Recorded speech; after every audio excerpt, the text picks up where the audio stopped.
넘어가 보겠습니다. 화면으로 만나보시죠.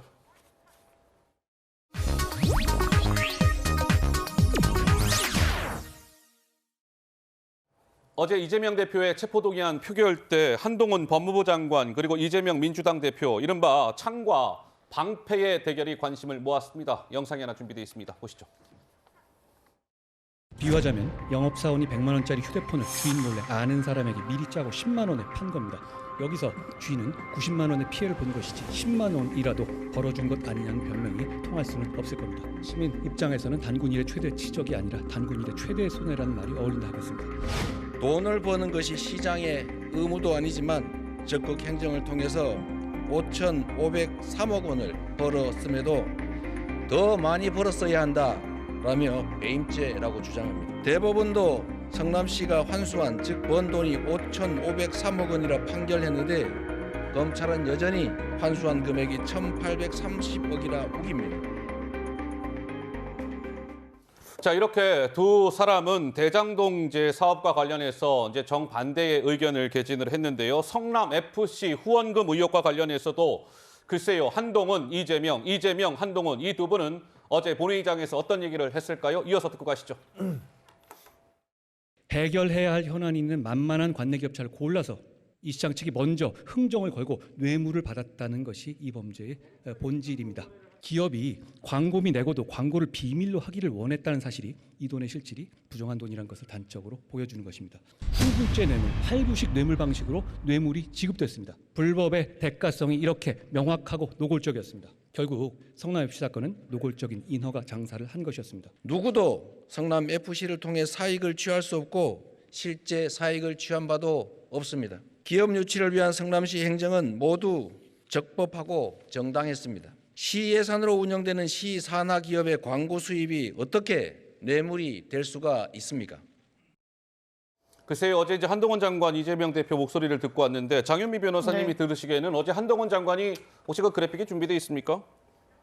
꽤 긴 시간 이재명 대표의 체포동의 요청을 설명하는데 한동훈 장관이 할애한 시간은 15분 19초에 달했습니다. 그리고 이재명 대표가 신상 발언을 했는데 그 시간은 한 4분 56초 정도 걸렸다고 해요. 노웅래 의원 때 5분 30초 한동훈 장관이 설명한 것과 비교하면 비교적 긴 시간 설명에 나섰습니다. 어떠세요? 어제 장윤미 변호사는 한동훈 장관의 15분 19초간의 저 설명을 들으면서 무슨 생각이 드셨습니까? 검찰의 정체성을 못 벗어났구나. 법무부 아하. 장관으로 본인을 인식하고 있지 못하구나라는 생각을 들었습니다. 예. 그렇다면 본인이 정치적 미래를 담보할 수 있을 것인가라는 의문까지 들었는데요. 법무부 장관은 정무직 고위공직자입니다. 법적으로 정치적 중립 의무가 있습니다. 수사 중인 상황에 대해서 어떤 확증 편향을 갖고 이야기하는 자리가 아닙니다. 저는 노웅래 의원과 어제 이재명 대표에 대해서 다 대응하는 방식이 본질적으로는 동일했다라고 생각합니다. 동일했다. 본인이 죄가 있다라고 생각하는 부분에 대해서 굉장히 과도하게 법조인이 왜 비유적인 표현을 씁니까? 공소유지에 있어서 공소장 등에는 정치적인 수사가 들어가 있지 않습니다. 저는 대부분이 정치적 수사였다. 그러면서 본인에게 향하는 인사 검증의 부실 등에 대해서는 함구하는 모습 굉장히 이중적이라고 생각했습니다. 김연아 의원님. 아니, 검사라고 하시면서 왜 그 표현을 그렇게 하냐고 하시는데 저는 어제 보면서 정말 하나도 버릴 게 없다 그런 생각이 들었어요. 그리고 검사가 아니고 법무부 장관이니까 비유를 드는 겁니다. 검사로서 비유를 하는 것이 아니라 국민의 대표인 국회의원들 앞에서 국민의 뜻을 받아서 이 체포영장이 왜 필요한지를 설명하기 때문에 쉬운 말로 설명을 한 거고요. 저는 도시계획을 전공했지만 어제 이 범죄의 본질을 얘기하는 데서는 정말 박수를 칠 정도였습니다. 어제 얘기한 그 범죄의 본질 한번 제가 좀 읽어보겠습니다. 일은 성남시가 다 해놓고 이익은 이 시장과 유착된 김만배 일당이 독식하게 한 것이 이 범죄의 본질이라고 얘기하고 있습니다. 그러면서 김만배 일당은 경쟁자도 차단하고 인허가원은 이 시장과 한 몸처럼 내통하고 중요한 역할은 하지도 않고 위험 부담을 지지도 않고 경쟁도 하지 않았다는 것입니다. 네. 이것처럼 명확한 설명이 어디 있습니까? 제3자 뇌물죄든 또 뭐 재산 은닉죄든 지금 이재명 당대표가 받고 있는 모든 혐의에 대해서 저는 일타 강사처럼 이렇게 잘 정리한 일타 강사. 요청, 예. 범죄 요청서 본 적이 없고 굉장히 이해가 잘 됐습니다. 그러니까 그러한 혐의가 있습니다라는 설명이 맞는 거죠. 그런 혐의로 체포 동의안이 제출되었습니다라고 설명을 해야 돼요. 그런데 확증 편향 정도가 아니라 이것은 확실히 범죄자입니다라고 단정짓는 이야기고 여기에 대해서 예. 또 예를 들어서 그 휴대폰 예도 들고 또 시험지 빼내서 뭐 시험 본 거나 마찬가지다 예, 예. 이런 예를 든 것은 그런 정치인들의 표현이지 그 공무원의 표현이 아닙니다. 그런 부분에 있어서의 아쉬움이 남는 겁니다.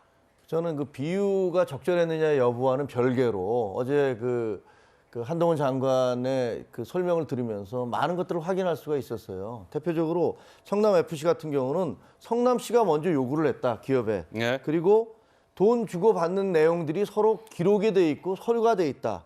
세 번째, 광고비로 받았는데 기업들은 광고하기를 원하지 않았다. 그걸 비밀리에 주기를 원했다.